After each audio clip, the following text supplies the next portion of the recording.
I think the first step in our journey towards becoming the best healthcare service in the world is to become the best at getting better.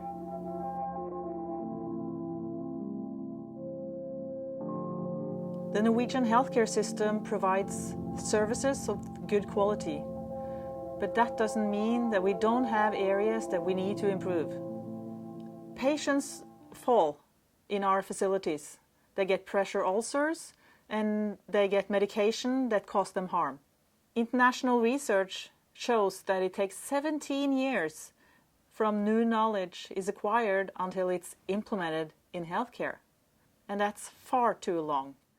Improvement science or improvement knowledge, this is not something you learn sufficiently in our education system.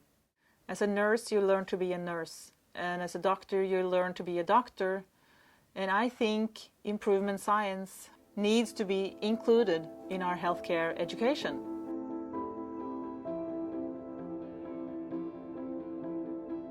So all over Norway, thousands of teams are working with patient safety in order to keep track of all their patients with risk, and if they do everything they should do in order to prevent harm, they use huddle boards. A huddle board is a board, and it's a meeting huddle around the board. So we have two types of boards, a risk assessment board and an improvement board.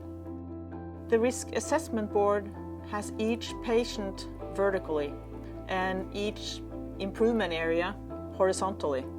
So they mark that patient with a red magnet, and when they have done what they should do for the patient, they add a green magnet. And so the risk board is actually a way of making sure that you're doing what you should do to prevent harm for each patient every day.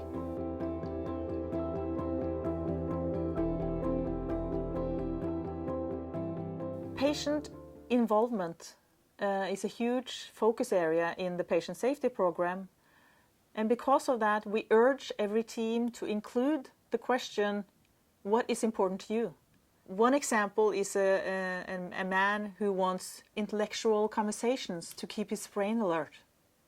Another lady, she wanted to make sure that her hair was done and she was dressed up before they brought her into the living room. So these are obviously important to these patients, and it's not too hard to accommodate. So I think it's brilliant that the column, what's important to you, is on the board, and we make sure that we ask our patients every day what's important to them.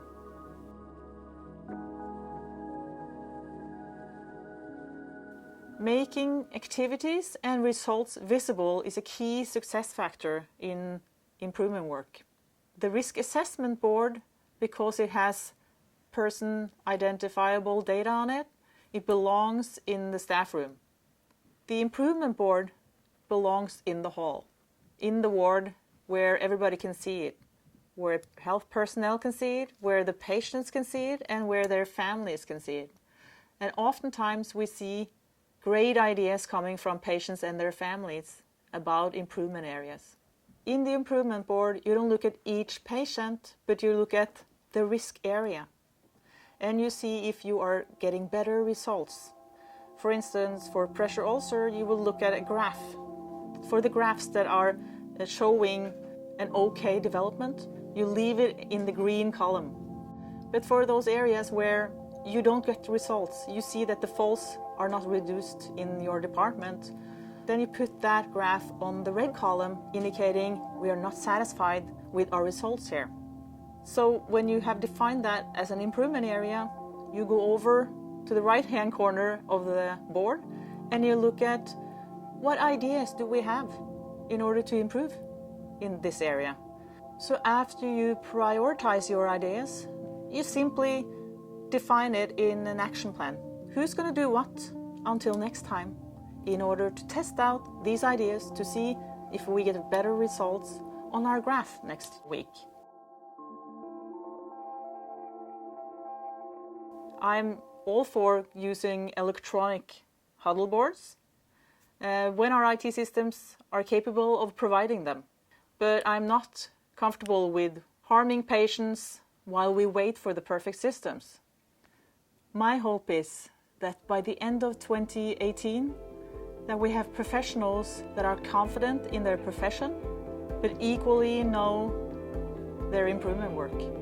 And my hope is that when we harm patients, that we are open about it, that we apologize to them, and that we make sure it doesn't happen again.